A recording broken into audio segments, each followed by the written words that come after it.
It was just a normal weeknight, nothing crazy. I was sitting at the kitchen table, leaning back, flipping through a pile of papers Marie left out. Stuff for Katie. School forms, doctor stuff, kindergarten sign-ups, just the usual parent crap. I picked up one page without thinking, barely even reading it. Then I saw one word that hit me like a brick. Blood type A. I froze, didn't blink.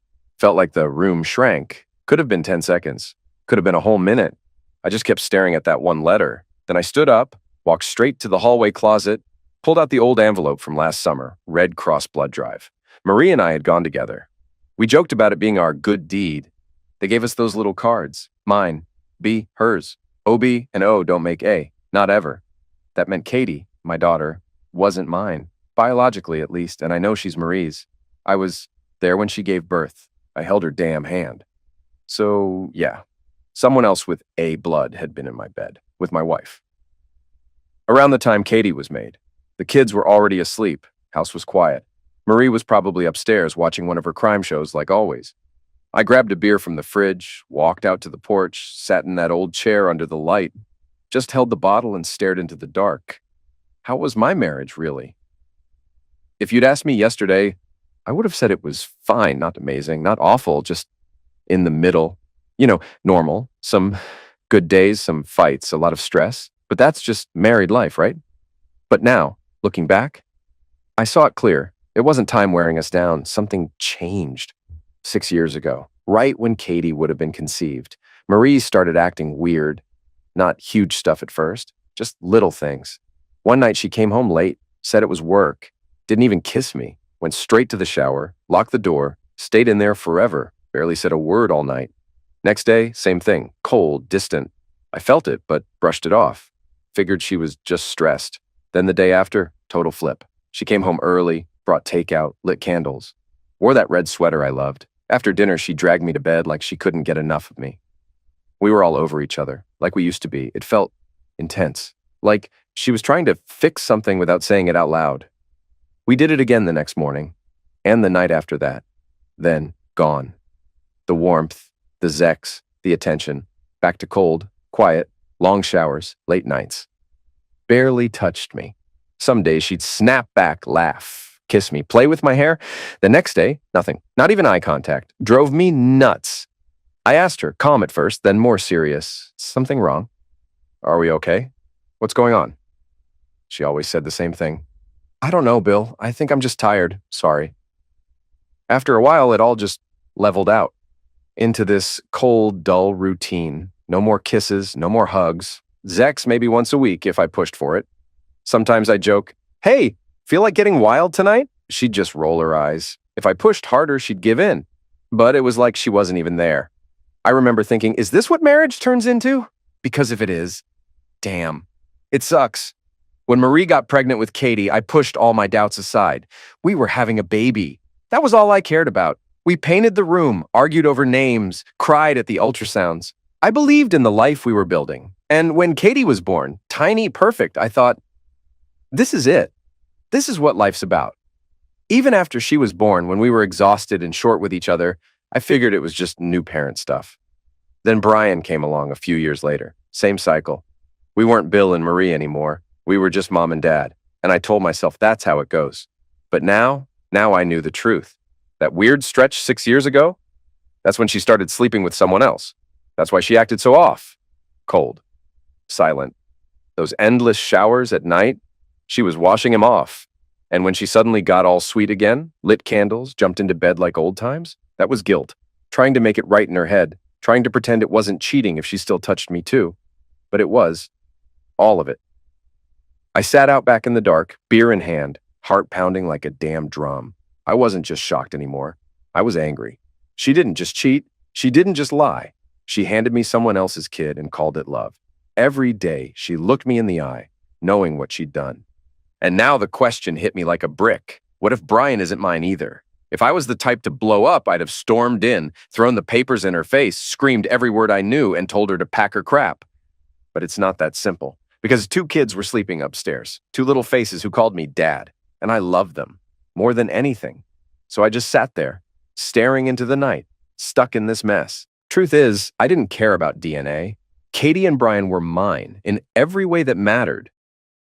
But I also knew if I left and the truth came out, I could lose them. Courts don't favor non-biological dads. So I sat there asking the only thing that really mattered. What do I do now? Surprisingly, I knew. First, I needed answers. Was it a one-night screw-up or a full-on affair? Did she even know I wasn't the dad? Or had she lied to us both? Second, I wasn't walking away from those kids. No way. I didn't want them dragged into this. No DNA talk, no drama. I was their father. That's it. Once I knew that, things got clearer. I went inside, opened the junk drawer, pulled out some cotton swabs. Katie was asleep, snuggled up like an angel. I swabbed her cheek, did the same with Brian, marked them 2 and 3. Then I swabbed myself, labeled it 1. Next day, I called a buddy of mine, works low-key in a college lab, told him I'd met some people with my last name, wanted to check if we were related. Could he run a DNA test? No names, just match or no match. He said yeah. A week later, he called back.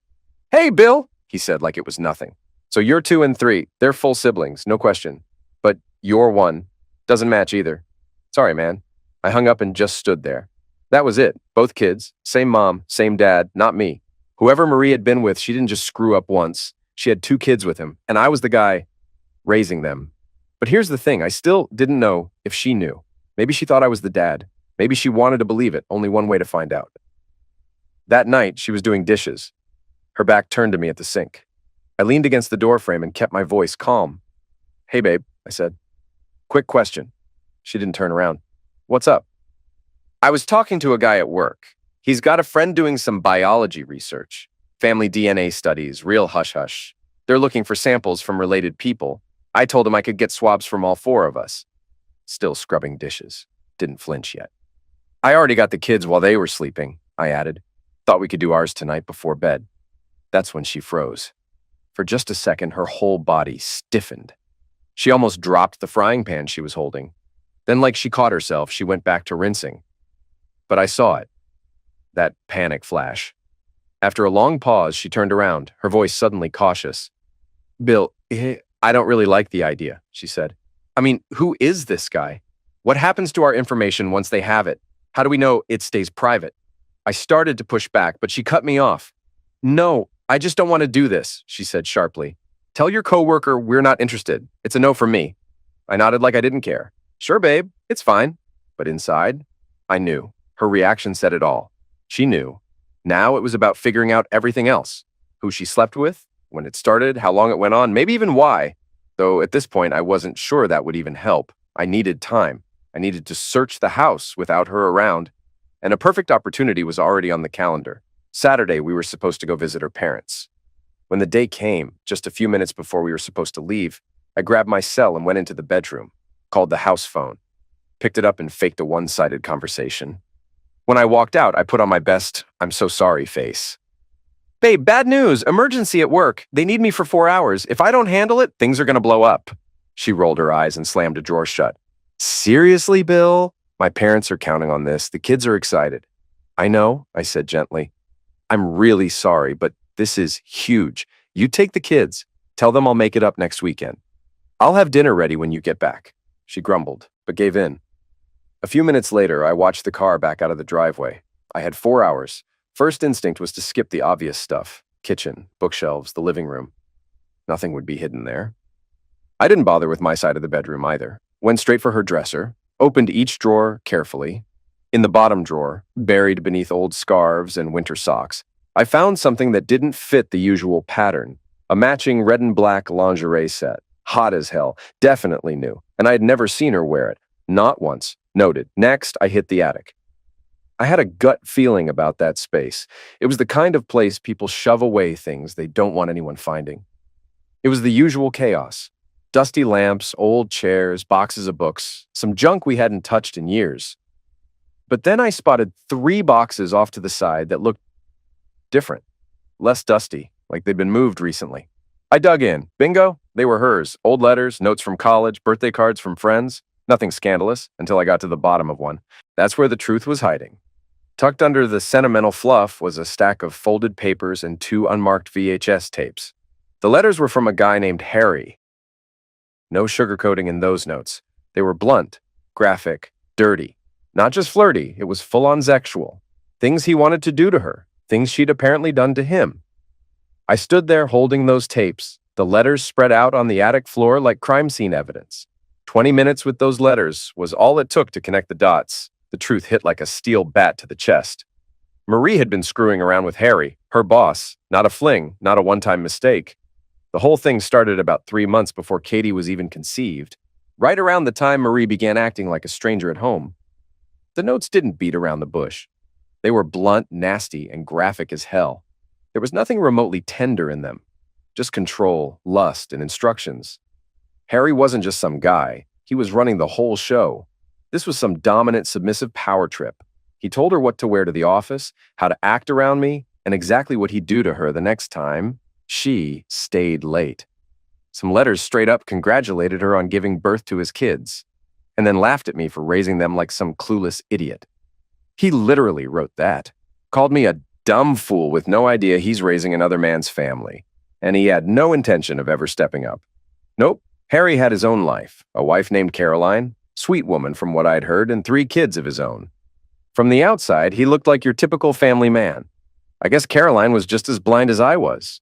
My jaw locked up as I kept reading. The deeper I got, the worse it got. Yeah, Harry was in charge. That much was obvious. But this wasn't some forced thing. Marie wasn't being manipulated, not really. She played along. Hell, she leaned into it. She followed his instructions like it was a game she loved playing. The way she responded in the letters, it was like she enjoyed being told what to do, enjoyed deceiving me, enjoyed knowing I had no clue that the children I adored weren't mine. And they both knew the truth, for years. I used to think maybe she didn't know for sure.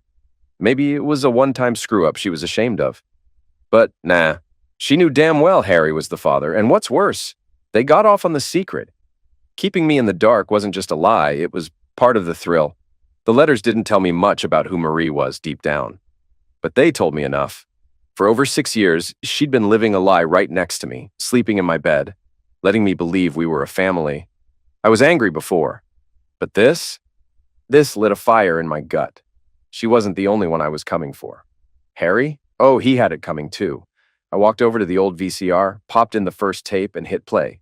The footage looked grainy, but I could see enough. Judging by Marie's hair, shorter, dyed differently, it must have been filmed early in the affair. The place didn't look familiar. Probably Harry's house. Clean, quiet, private. Then I put in the second tape, and my stomach turned. It was our bedroom. My damn bed. I stood there, fists clenched, realizing that while I was out of town busting my A on business trips, she was bringing him home. Probably dropped the kids off at her parents' place, lit some candles, and invited Harry into my space. The videos were intense, not just visually. The sound was clear. I could hear everything, every word he said, every sound she made. On the first tape, he sat on the edge of the bed like he owned the place and told her to take her clothes off. She smiled, didn't hesitate, just started undressing like it was second nature. What followed wasn't lovemaking. It was raw, fast, hard. He barked orders. She moaned in response.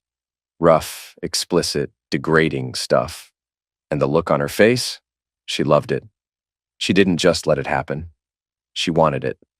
And I watched, silent, seething, as everything I thought I knew about my marriage crumbled right there in my living room. The second tape was worse. Filthy, cruel, no sugarcoating, just 2 people in bed, talking like I didn't even exist. Marie's voice was soft but clear. You ever think it's weird? Bill's raising your kids and you don't even blink? Harry chuckled, low and smug. Why would I care? Guy's a damn saint, ain't he? Loves them like his own. That's your problem now, not mine. Hell, if he didn't love playing house so much, I'd tell you to pack your crap and bounce. Come on, she said, swatting him half playfully. That's cold. Bill's a good man. He gave me everything. Loved me when no one else did. Yeah, and you still crawled into my bed, didn't you? He said, grinning. She didn't answer right away. Then, with a little smirk, you're rougher, meaner. That's what makes it hot. Harry pulled her close. Yeah, I don't kiss your A like he does. I give it to you straight. Now shut up and come here. I don't got all night. I shut off the video, jaw tight, heart pounding. I was boiling. The audacity of them. Not just writing those filthy letters or filming themselves like some twisted trophy, but leaving it all behind, almost daring me to discover it. They were going to pay, both of them. I scanned every single note and saved them to my hard drive. Then I pulled out some old software from a job I worked a few years back and converted both videotapes into clean digital files. My plan was to edit them later, select the worst, most damning moments. Once I had everything backed up, I boxed up the originals, letters, tapes, all of it, tucked the box under my arm, walked it outside, and stashed it under the spare tire in the trunk of my car. Then I went back inside, crept up to the attic, and carefully put every single item back in its original spot. No trace left behind. I wasn't about to let her know I'd been digging. The next couple of weeks, I played the role of a loving husband to perfection. Fake smiles, fake warmth, all of it. You'd be shocked how easy it was once you dropped the guilt. I figured, hell, she faked a whole life with me for over 6 years. I could pretend for a few weeks. So I was sweet, took care of the kids, kissed her goodnight, held her hand in public. I even asked her for sex a couple times, casually, praying she'd say no. And she did. I couldn't even fake wanting her anymore. Then the perfect setup fell right into my lap. Marie had just been elected president of the Key Society, some big-shot local charity group. She was over the moon. Her inauguration speech was scheduled for a fancy, formal luncheon, where she'd outline the group's goals for the coming year. She'd been on the board for years, and this was her moment. She was all nerves and excitement. She asked me to help with the PowerPoint for her speech. That was my window. For a week, we worked on it together at night. She showed me her slides, I gave her feedback, helped her tighten it up, made it look clean and professional. She rehearsed the speech over and over in the weeks leading up to the event. Meanwhile, I made a very different PowerPoint on the side, a backup plan just for me. The night before the luncheon, I deleted her file and swapped in mine. Then I locked it so once it started, she couldn't stop it. I just needed to make sure Harry and his wife Caroline would be there. So, one night, I asked like I didn't give a damn, "Hey, did you invite Harry and Caroline to that dinner thing?" "Yeah," she said, sipping her tea. "They're both coming." "Why?" "No reason," I said with a smile. "Just wondering." Perfect. The day of the luncheon, we got there early. Marie looked stunning. Black evening dress, makeup done just right. I helped her set up the laptop, ran a quick check to make sure everything worked. Dinner came first. People gave their speeches. Toasts. The room buzzed with that fake social warmth you only get at events like this. Then the outgoing president introduced Marie. She walked up to the podium, eyes sparkling, smile glowing. Everyone clapped. I stayed seated, watching, waiting. She clicked to launch the slideshow. At first, it was all good. Photos of past projects, graphs, donation breakdowns, just like we rehearsed. Then it happened. The slide changed. And there it was. Images from the tapes, screen grabs, stills. Some of them blurry, some clear as day. Positions that left no doubt. Faces you couldn't deny. Harry and Marie, caught in the act. She kept talking for a second, oblivious. Then the room started murmuring. A few people gasped. She turned to look at the screen. Boom. She froze, knocked over a water glass, hands shaking, face turning beet red. She scrambled to the laptop, hitting keys, but it was locked up tight. And then sound. Harry's voice echoed from the speakers. "What are you gonna do when Bill finds out I got you pregnant?" Marie's voice came next, casual like it was nothing. "As long as I sleep with him once in a while, he won't suspect a thing." Then Harry again, laughing. Not too much, though. "You're mine." The room exploded. Some folks were laughing, others gasped. A few people just stood up and walked out. Caroline, bless her, stood up at the next table, picked up the centerpiece, a vase of flowers, and smashed it over Harry's head before storming out. Marie just stood there, alone. Everyone had either left or was whispering about her. She looked at me, eyes full of this deep, painful kind of hurt. "Bill," she whispered, broken. "How could you do this to me? I thought you loved me." I burst out laughing, full on, couldn't hold it in, walked out still laughing. But that was just the fantasy. Here's what really happened. Because as much as I wanted to burn it all down, I couldn't. If this blew up publicly, if the town found out those kids weren't mine, then I'd lose them in court. They'd grow up knowing their mom lied and their dad wasn't their dad. I wasn't willing to wreck their lives just to hurt her. So I had to be smarter. I met with a divorce attorney, told him everything. We prepped the paperwork, quiet, strategic. And then I made the presentation, same one I described. But I didn't wait for her big moment. I used it 4 weeks before the event. One night after the kids went to bed, I called her into my home office. Hey, babe, come look at the draft of your speech, I said. I made you a PowerPoint version. She groaned. Ugh, can it wait, Bill? I'm so damn tired. No, Marie, I said, keeping my tone firm. I need your feedback now so I have time to tweak it. I'm doing this for you, remember?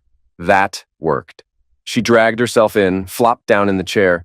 I handed her the mouse. Just hit the A key. It'll run on its own. I stepped back and watched as her whole world began to collapse. She opened the laptop like nothing was wrong, started clicking through her little slideshow, all polished and fake smiles, practiced her lines. Then slide 4 hit. She froze. Still image, her and Harry, without clothes, tangled, caught in the act. She went pale like a ghost, stared at the screen like she couldn't believe it was real. Then the video started, her voice first, laughing with that piece of crap, saying Harry was the real father, saying I was safe, a good fallback. Then came the moaning, the sucking, the groaning, full-on filth. She jumped up, smacked the keyboard. Nothing. Tried the mouse. Nothing. I locked everything down. There was no pause button for this. She couldn't even breathe. When it ended, the screen went black. She dropped into the chair like her legs gave out. No words, just shaking. I sat there, arms crossed, stone-faced. I wanted her to sit in it, to rot in the silence. She finally looked at me, eyes red, face streaked with tears, mouth hanging open like she'd just crawled out of a grave. Bill, I don't know what to say. I didn't mean... I cut her off with a stare. Spare me. You meant every second of it. She choked out a sob. I'm sorry, please. I'm really, really sorry. Can you ever... is there any way you can forgive me? I leaned forward, voice low and sharp. Forgive you? For what, Marie? For getting screwed by Harry for 6 years while I raised his kids? For lying to me every goddamn day? For looking me in the face like I was some clueless chump? For laughing about me with your little side piece? For cutting me off in our own bed because your Johnson on the side didn't like to share? That's what you want me to forgive?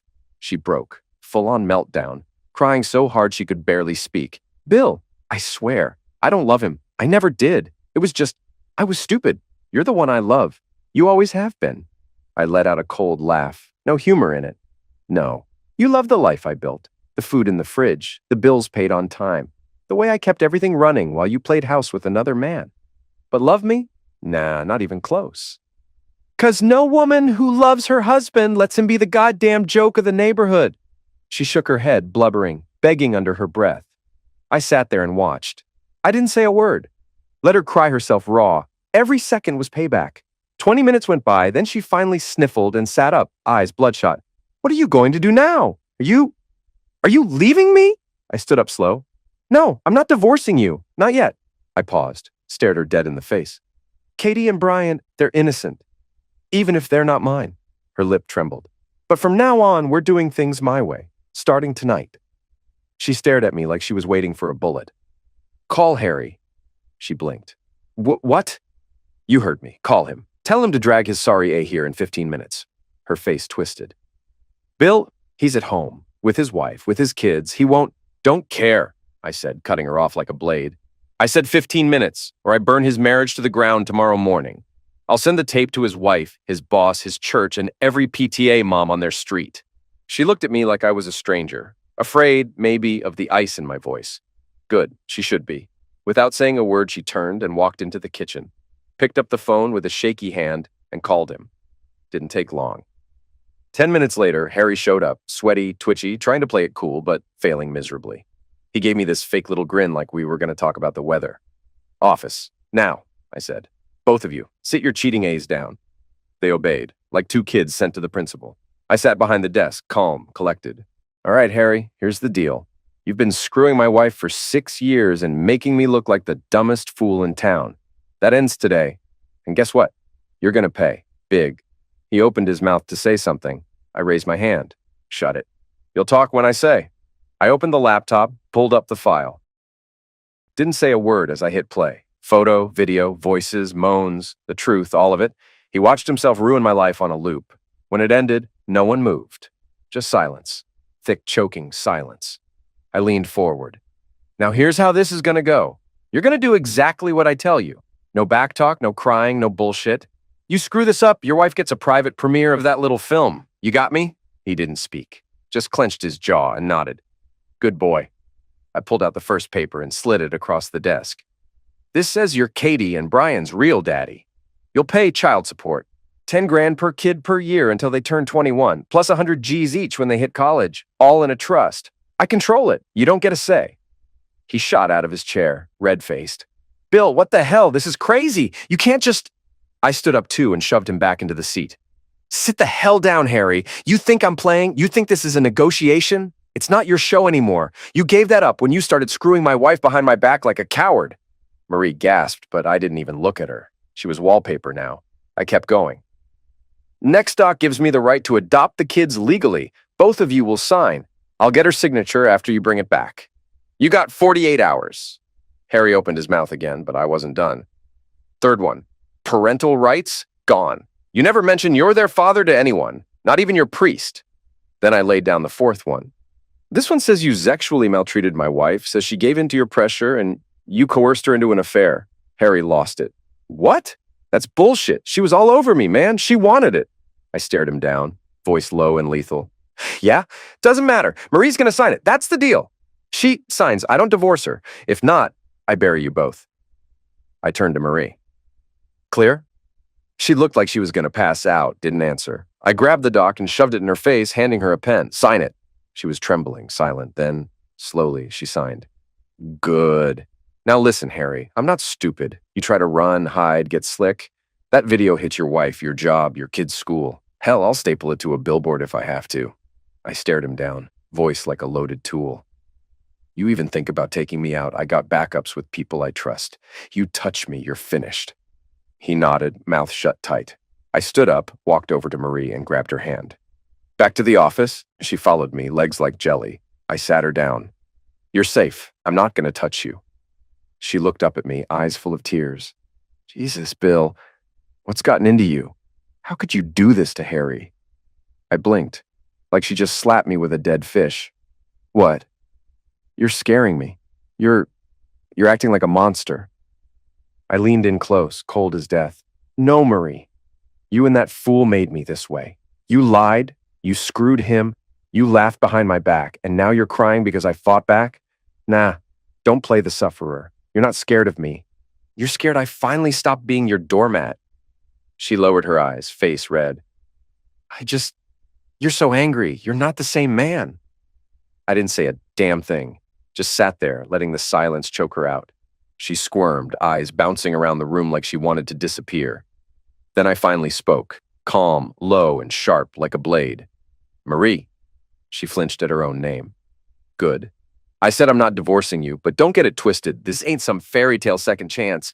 You pissed that away when you spread your legs for another man. I know, she rushed out, voice shaky. I'll do anything, Bill. I swear. Just tell me what to do. Oh, I will, I said, leaning forward. And you're going to do every goddamn thing I say without whining, without pouting, without that witchy little attitude you've been throwing around for years. She nodded, eyes wide, like a scared little girl. Let's start with the basics, I said. You're done at that job.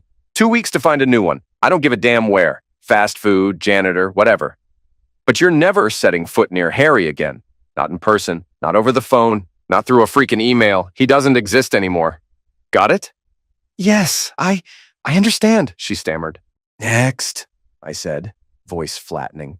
You stop acting like you did me a favor by staying in this house. No more mood swings, no more cold shoulders, no more fake headaches. You want to be here? Then you start acting like a wife. You smile, you laugh, you be sweet, supportive, and you kiss the ground I walk on for not throwing your A in the street. She was crying again, quiet sobs, hands clasped like she was praying. Oh, and now the fun part.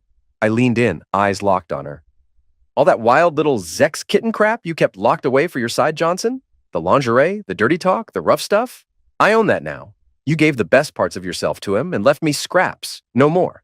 From now on, I get it all. Every fantasy, every freaky little thing you've got in that filthy brain of yours, you bring it to me. She looked down, ashamed, pathetic. Look at me, I snapped. She did, pale, shaking, ruined.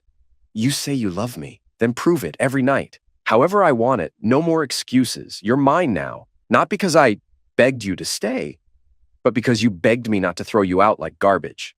She stood up slowly, then dropped to her knees in front of me like she knew her place. wrapped her arms around my legs, holding tight like I was the last lifeline she had. "I love you, Bill," she whispered. "I swear, I'll prove it. Please, just let me make it right." I looked down at her, mascara running, mouth trembling. A woman who burned down her own life and now wanted sympathy for the smoke in her eyes. Part of me wanted to kick her away, but I didn't. I just stared at her, cold, quiet, letting her desperation sink in. After a minute, I spoke again. "In 4 weeks, we've got that social dinner, your big night, you remember?"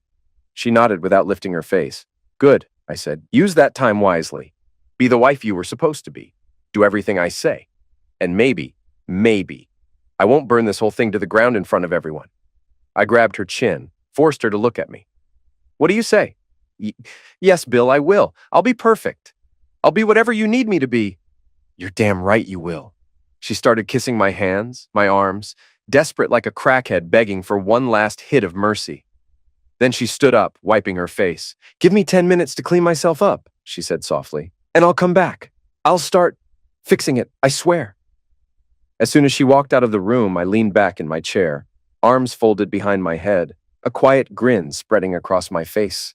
Watching Marie twist herself into knots trying to earn my forgiveness, that was going to be a personal highlight reel. What amazed me was how she hadn't picked up on the one thing I never said. I hadn't asked her a single question about the affair. Not a word. I didn't ask when it started, how long it went on, where they did it, or what lies she told to keep it buried, and she hadn't brought it up either, probably too blindsided to notice. The shock must have hit so hard she didn't even realize what I hadn't done. But the truth? I didn't ask because I didn't care anymore. I wasn't curious. I didn't want an apology, an explanation, or some sob story about how she didn't mean to hurt me. Marie was already out of my life. She just didn't know it yet. When I walked into the bedroom later that night, I wasn't surprised by what I saw, but it still made me pause. The room was lit soft and low, the sheets perfectly laid, and there she was, on her side, back arched, wearing a sheer, blood-red nightgown I'd never seen before. Her makeup was fresh, subtle. Her hair was brushed out and tucked behind one ear. She had gone all in on the seductive setup. Candle lit on the dresser, jazz whispering from the speaker in the corner, and a bottle of lube sitting not so subtly on the nightstand. She turned her head toward me and gave me a shaky smile. "Where'd you run off to?" she asked in a voice that tried to be hot but came out a little unsteady. "Come here, baby." She stretched her arms toward me like I was some soldier coming home from war. It would have been comical if it wasn't so desperate. I stripped down without a word and climbed into bed beside her. She pulled me in and kissed me, hard, urgent, like she was trying to erase the past 6 years with her lips alone.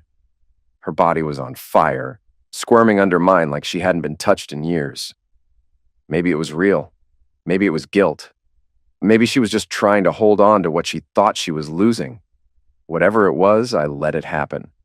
I gave in to the moment, not because I forgave her, but because for the first time in years, I actually felt something. Lust, rage, power.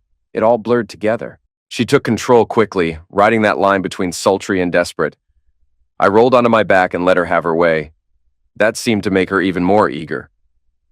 When it was over, she snuggled close, kissed my neck softly, and whispered in a voice small and hopeful, "Sleep well."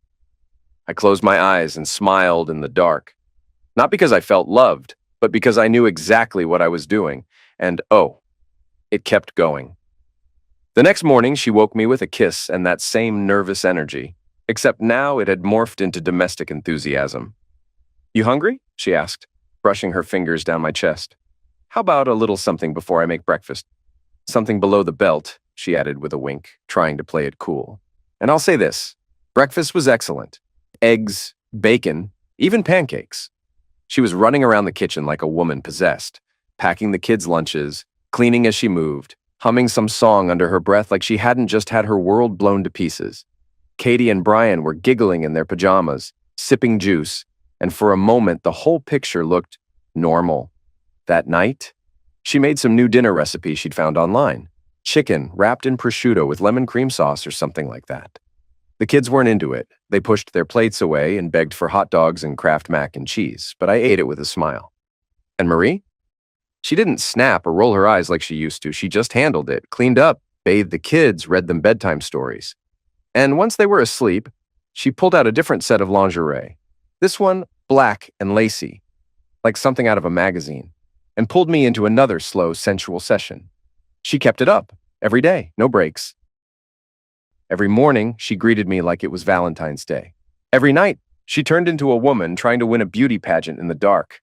Brand new lingerie kept showing up, tags still attached, every color, every cut. Some nights she was aggressive. Some nights she played it sweet and shy. And in bed, she was open to anything.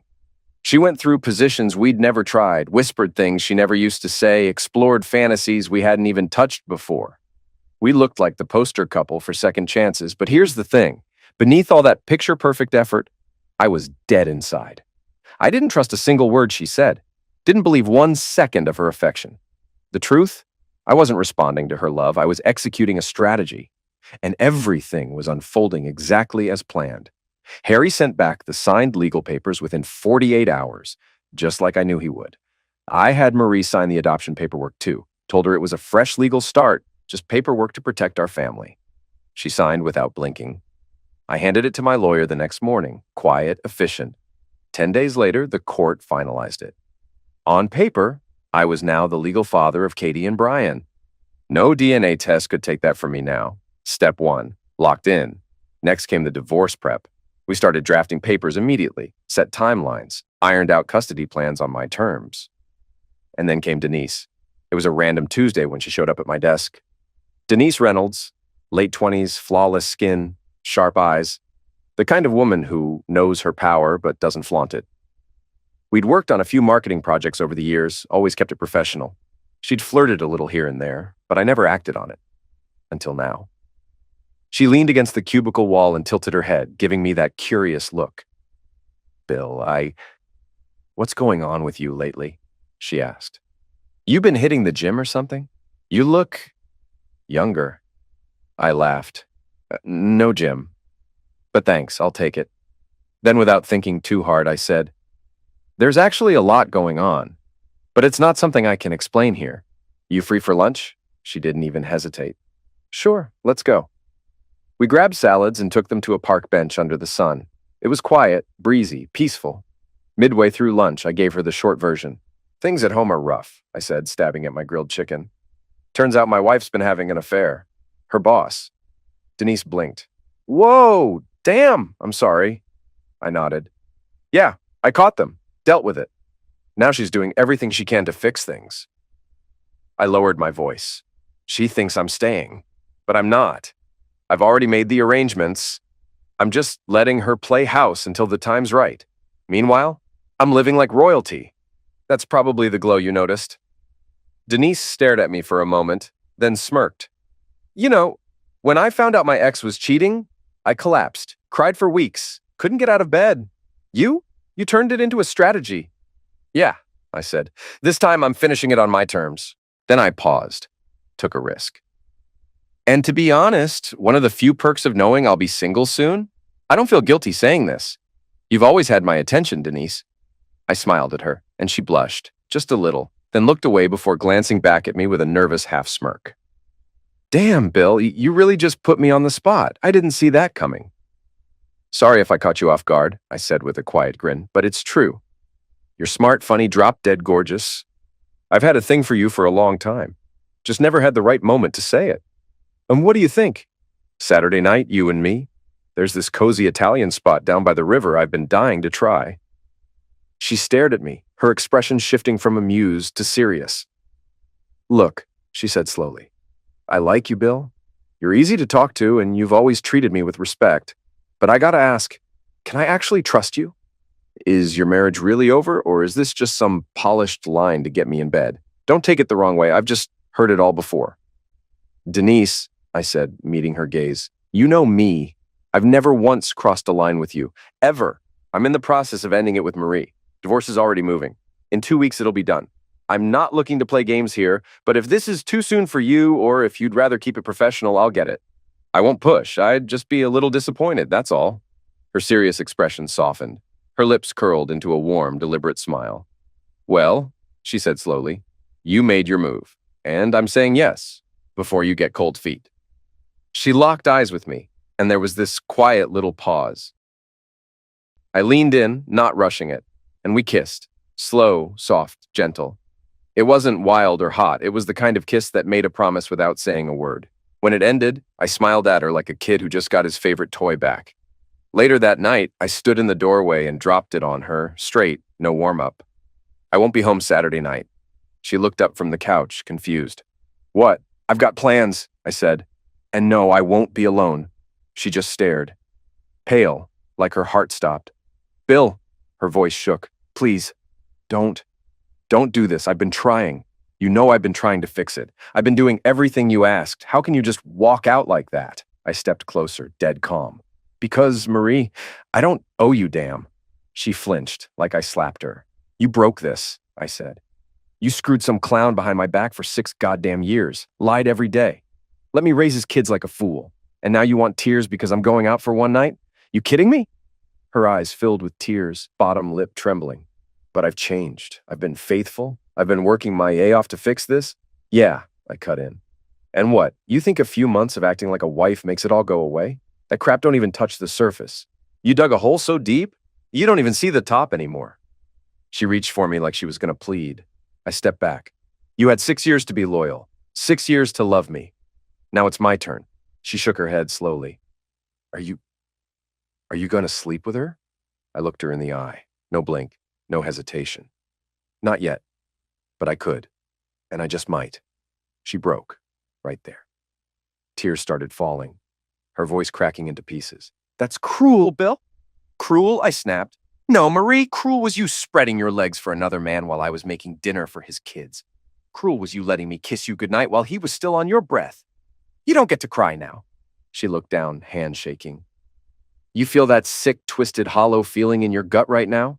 I said, voice ice cold. That's karma. That's the ghost of every lie you ever told. That's what you fed me for years. Then I grabbed my keys. She reached for me again. Please don't. I didn't even look at her. You should have thought of that when you were moaning his name in our freaking bed. And I walked out. Didn't say goodbye. Didn't slam the door. Just left her in the silence she earned. My first few dates with Denise were easy, comfortable, full of little laughs, long conversations, and those moments where you both know you're learning each other's rhythm. We didn't rush. We took our time. We talked about childhood, family, bad bosses, dumb exes, favorite music. It was natural. And yeah, it reminded me a little of the early days with Marie before the mask fell off. That thought stung for a second, but I shut it down fast. After our third dinner, I walked her to her car, opened her door, and lingered there. She looked at me with a softness I hadn't seen in years. Want to come inside? She asked quietly. There was no confusion about what she meant. My blood got hot in an instant. Inside her place, we barely made it through the front door before she was in my arms. We kissed like two people who'd been holding back for far too long. Messy, hungry, electric. Then she paused, pressed her forehead to mine, her voice low and real. Bill, I want this. I really do. But it's been a long time, and I'm kind of nervous, so just go slow, please. I kissed her gently. I got you, I said. Lead the way. She pointed to the bedroom, and I picked her up in my arms. Sex with Denise? It was a whole different world. No pressure, no performance. She was shy at first, slower to respond, but that only made it better. I got to explore her without any urgency. Her body was stunning, and the way she moved, the way she touched me, it was pure connection. Not like the frantic, guilt-driven performances I'd gotten from Marie in the past month. When we were done, she curled into me, kissed me softly a few more times, then asked, Will you stay tonight? Yeah, I said without hesitation. We fell asleep wrapped around each other. No awkwardness, just peace. The next morning, she was a little quiet again, her guard back up just a bit. We didn't make love again, but we kissed goodbye with soft smiles and a clear understanding that this wasn't a one-time thing. Meanwhile, the clock was ticking. Marie's big night was just around the corner. Her moment of public glory, the thing she'd been building toward for years, and I was still smiling politely. Still sleeping beside her, still playing the part. But I didn't tell Denise anything. I just said the divorce was almost finalized, and that soon I'd be completely free. I walked in around 9:30 Saturday morning. Marie was at the kitchen table, wearing that old gray robe like it could still protect her from the truth. hands wrapped around a coffee mug she hadn't even touched. Eyes red, face blotchy. She was crying, but the quiet kind. The kind where the pain's too deep for sound. She didn't say a word when I walked in. She didn't need to. She knew exactly where I'd been and who I'd been with. I dropped my keys on the counter, walked straight over. She didn't move. Then I leaned down, wrapped my arms around her, not gentle, not warm, just deliberate, control, letting her feel the weight of me again. She tensed up for a second, then caved, melted into it like a wilted flower. I leaned in close to her ear. "Hurts, doesn't it?" I said low. "Now you get it." She pulled back just enough to look at me. Her face was soaked, snot on her lip, makeup ruined. "Bill!" Her voice cracked. "This is freaking eliminating me. The thought of you with someone else, it makes me sick. I couldn't sleep. I couldn't eat. I didn't think it'd feel like this." I stared down at her, unblinking. "Oh, you didn't think?" I said flat. "You never did. Not when you were sneaking off to screw him. Not when you smiled in my face like everything was fine. Not when you let me raise his kids." She flinched, hard. "I've been so damn selfish," she whispered. "I didn't see what I did to you until now." "Yeah," I said coldly. "Well, now you live in it." She reached out with both hands and grabbed mine, holding tight like I was going to disappear. "Thank you," she whispered, "for not leaving, for giving me another chance." I looked down at her hands holding mine, then met her eyes.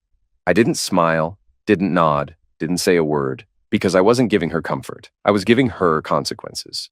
Her big event was days away, and strangely, a small part of me almost felt regret. Not because I loved her, those feelings were barely a flicker now, but because for 4 weeks we'd lived like something close to happy.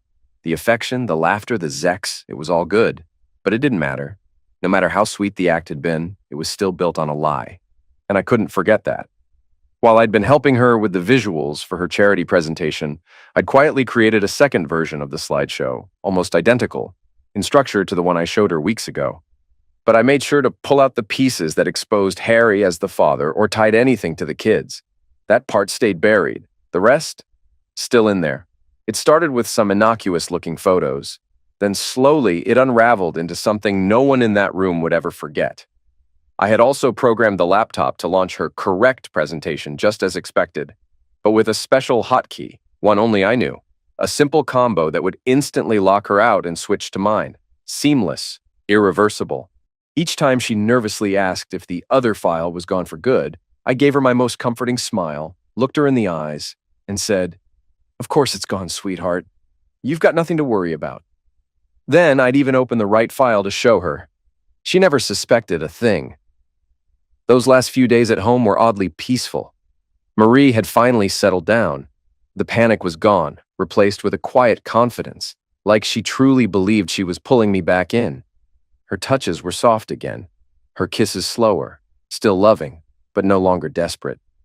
That night I didn't come home had clearly rattled her, and now she was trying harder than ever to prove she'd changed. And honestly, I enjoyed the hell out of it. Every second. Because I knew exactly how and when it was all going to end. The night of the big event came fast. We arrived early, dressed like royalty. I'd rented a sharp black tux that actually fit, and Marie walked in wearing this long, sleek black dress with thin straps that framed her shoulders and neck perfectly. She looked stunning, no question. People stared. Compliments flew. We ran through her slides twice before people started showing up. Everything looked solid. She was calm, focused, ready to shine. Just before the room filled, she leaned down to tuck her purse beneath the podium. That was my moment. I stepped over, leaned on the laptop, and with a quick keystroke, triggered the switch. My presentation was locked in. All systems go. Dinner was uneventful. Standard small talk with the usual people. A couple of drawn-out, boring speeches followed. Blah, blah fundraising, blah, blah community growth. Then they called her name. Marie stood, smoothed her dress, and walked up to the mic with a glowing smile and steady steps. Applause followed her all the way up.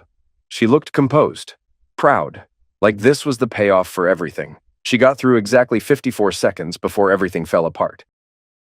The screen behind her flickered, and the first image appeared. A still shot. Blurry, dim lighting, but clear enough. It was her, with him, in a position that no amount of explaining could fix. I didn't need to count down. I just watched. Marie didn't scream or faint or knock over a glass. She didn't cry. She just turned her head slowly and locked eyes with me. Her face turned ghost white. Her lips parted, but no sound came out. And then she spun around and frantically started pressing keys. Didn't matter. It was locked. She couldn't stop what was already playing. Next slide. And the next.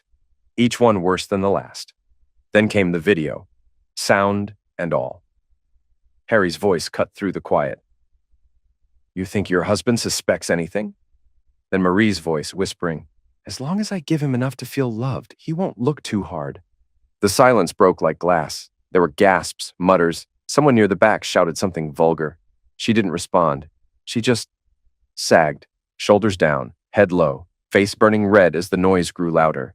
People couldn't get out fast enough. Chairs scraped like they were running from a crime scene. Some shook their heads. A couple muttered, "Jesus Christ." One chick was full on laughing. Another had her phone up recording the whole thing like she was at a concert. And then, silence. Just her. And me. I sat still, calm as ever, like I hadn't just dropped a nuclear bomb. Marie stood there at the podium like a blown-out candle, hair messy, hands trembling. Her face was wrecked. Red, blotchy, smeared makeup running like war paint. She turned to me slow, like she was trying not to fall apart. "Bill," she croaked, voice barely there. "How could you do this to me?" I stood up slow, smoothed out my jacket, walked toward her like I had all goddamn day. "You really want to ask me that?" I said, cold as concrete. "After everything you did, you want to play the sufferer now?" She blinked, mouth twitching, nothing coming out. "I thought you loved me," she whispered. I stepped in close so she could feel the heat off my words. "I did, like a damn idiot, while you were busy choking on another man's Johnson behind my back." She gasped, like that was too far, like she got to decide what was too far. I didn't let her speak. I pulled out the papers and dropped them hard on the podium in front of her like a hammer. "Divorce, sign it! Or I'll make sure your parents, your friends, your boss, your goddamn yoga group all get front row seats to the uncut director's edition of you getting railed by Harry." She stepped back like she might faint. I kept going. "You stay in town, you get to share the kids. You run? You try to pull any sneaky crap? I take everything. I've got proof stacked higher than your bullshit. You will lose." I turned to walk. Then it hit, that scream. Not a cry, not a plea, a full-on guttural broken A scream from deep in her gut. Rage, panic, regret, all of it spilling out at once. "You said you wouldn't leave me," she howled. "You promised, Bill, you freaking promised!" I stopped, let it sit for a second, then turned around slow, gave her one last look. "You promised a lot of crap too, Marie," I said. "Like forsaking all others, like honesty, like I love you. But we both know you're a goddamn liar." I looked her up and down, like I was done with the last piece of trash in the bin. "And now? You finally get what you deserve." Then I walked away. No goodbye, no hesitation, just the sound of her sobbing behind me, echoing in that empty room like the end of something rotten.